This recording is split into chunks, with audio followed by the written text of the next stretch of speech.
بسم اللہ الرحمن الرحیم۔ نبی کریم صلی اللہ علیہ وسلم نے ارشاد فرمایا، ابلیس اپنا تخت پانی پر لگاتا ہے، پھر اپنے لشکر پھیلا دیتا ہے، اور سب سے زیادہ فتنہ پیدا کرنے والا شیطان سب سے زیادہ اس کے قریب ہوتا ہے۔ ایک شیطان آتا ہے اور کہتا ہے کہ میں نے فلاں فلاں کام کیا، ابلیس کہتا ہے تم نے کچھ نہیں کیا۔ پھر ایک اور شیطان آتا ہے اور کہتا ہے میں نے بیوی اور شوہر کے درمیان جدائی کروا کر چھوڑی۔ ابلیس اسے خود سے قریب کرتا ہے اور کہتا ہے کہ تم سب سے اچھے ہو۔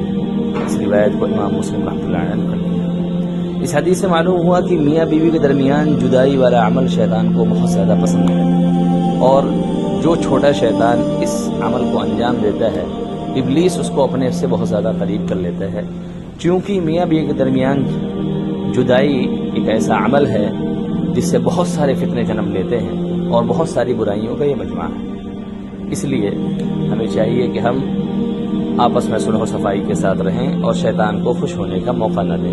اللہ تعالی ہم سب لوگوں کو نبی کریم صلی اللہ علیہ وسلم کی سیرت طیبہ پر عمل کی توفیق عطا فرمائے۔ السلام علیکم ورحمۃ اللہ۔